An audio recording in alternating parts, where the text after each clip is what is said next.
긴 항해를 4번에 걸쳐서 하는데 돈도 좋고 명예도 좋은데 아니 이게 너무 긴 여정을 다니다 보니까 몸이 온전했을까 싶어요. 당연히 안 좋았습니다. 네. 심지어는 이제 소변을 볼 때 주변에서 거들어 줘야지 됐다고 하더라고요. 그 정도로? 네, 그래서 굉장히 무릎이 많이 안 좋았다고 하고요. 무릎이 한 번 안 좋다 보니까 항해가 4번 정도 항해를 나가는데 네. 마지막에는 선원들이 부축을 하면서 돌아다녔다는 얘기도 있어요. 콜럼버스가 이제 그림에서도 보시다시피 키가 큰 편이거든요. 네. 네. 그래서 이제 180cm 넘는 되게 건장한 그 체격이라고 당시에 알려져 있어요. 네. 그런데 이제 사실 이 배에서는 오랫동안 이제 항해를 하다 보면은 이제 좀 그 배 안에 이제 식량이 떨어질 때도 있고 또 뭔가를 구해도 이제 입맛에 안 맞으니까 식사가 이제 또 부실했을 수도 있겠죠. 그래가지고 이제 항해 일지에도 보면은 이 먹는 것에 대한 기록이 거의 없는 것을 봤을 때 이제 식사가 이제 콜럼버스의 주 관심사가 아니었던 것 같습니다. 아니 하는 일을 보면 잘 먹어도 진짜 모자란 판인데 이게 무슨 일이래요? 당연히 장기간 배에 고립되어 있는 상황이기 때문에 양질의 음식을 구하기는 굉장히 네. 어려웠어요. 워낙 또 잘 안 먹는 편이기도 하고 그랬기 때문에 큰 체격을 유지해 줄 만한 식사량 보충이 잘 안 됐고 당연히 뭐 단백질 공급도 안 됐겠죠. 그러게요. 현대배에는 있을 거 다 있잖아요. 네. 그래도 그게 이제 감염학적으로 굉장히 취약한 곳이거든요. 한 명이 걸리면 다 같이 병에 걸리는 그런 데라서. 어쨌거나 다 갇혀 있으니까. 네. 그런데 이제 과거에는 호화 크루즈선이 아니고 이게 뭐 좁고 그때는 세균의 개념이 없었기 때문에 맞아요. 그걸 깨끗하게 관리해야 된다고 별 생각도 안 했어요. 맞아요. 그러니까 이제 오물통 같은 데서 이제 항해를 한 거죠.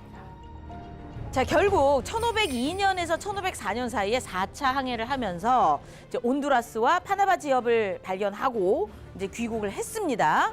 근데 콜럼버스의 항해가 이때가 끝이 난 걸까요? 4차니까? 네, 그렇죠. 이제 근데 문제는 이사벨라 여왕이 죽어요.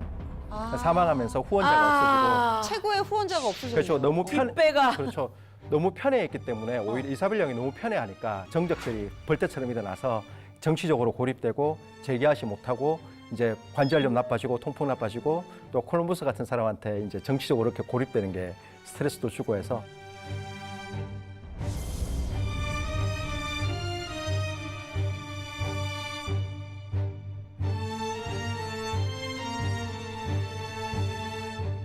온 세계를 누빈 콜럼버스를 힘들게 한 퇴행성 관절염. 과연 어떤 질환인지가 좀 궁금한데요? 저 퇴행성 관절염 결국에는 이제 이름에서도 약간 힌트가 있는데 퇴행성이다. 네. 이제 많이 쓰고 나이가 들면 생기는 것이다. 그리고 관절염, 관절에 염증이 생기고 문제가 생기는 것이다라는 걸 합쳐서 퇴행성 관절염이라고 얘기를 하는데 네. 뼈와 뼈끼리 직접 닿으면 안 되기 때문에 그 사이를 받쳐주는 쿠션 같은 연골이 있어요.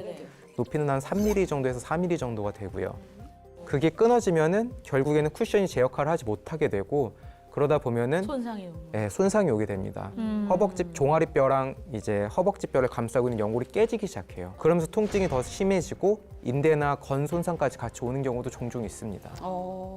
근데 이 퇴행성 관절염이 콜럼버스만 봐도 음. 뭐 요즘에 이렇게 흔해진 병이 아니라 아주 옛날부터 쭉 있었던 인류가 갖고 있는 병인가 보다 싶어요. 네, 맞아요. 그 인류는 두 발로 서서 걸어 다니잖아요. 네. 그러다 보니까 이제 역사적으로 보면은 이 관절염의 흔적이 처음 알려진 게 기원전 4,500년 전. 진짜요? 엄청 오래됐죠. 또 이제 조선왕조 실록에서도 보면은 이 관절염을 풍습병 아니면은 뭐 관절풍 또는 이제 백호풍이라 해서 이제 호랑이가 물 정도로 아프다. 그래가지고 이제 백호풍이라고 부른 기록도 이제 남아 있습니다. 현대 우리나라에도 이제 퇴행성 관련 환자 수가 한 400만 명 이상으로 지금 보고 있거든요. 네. 그리고 그래서 45세 성인이 겪는 만성 질환 중에서는 뭐 숫자로 따지면 1위기도 하고 그다음에 퇴행성 관절염까지는 아니더라도 40대 이상이 되면 한 성인의 90% 정도는 관절의 퇴행성 변화가 이제 나타나는 것으로 지금 보고되고 있습니다.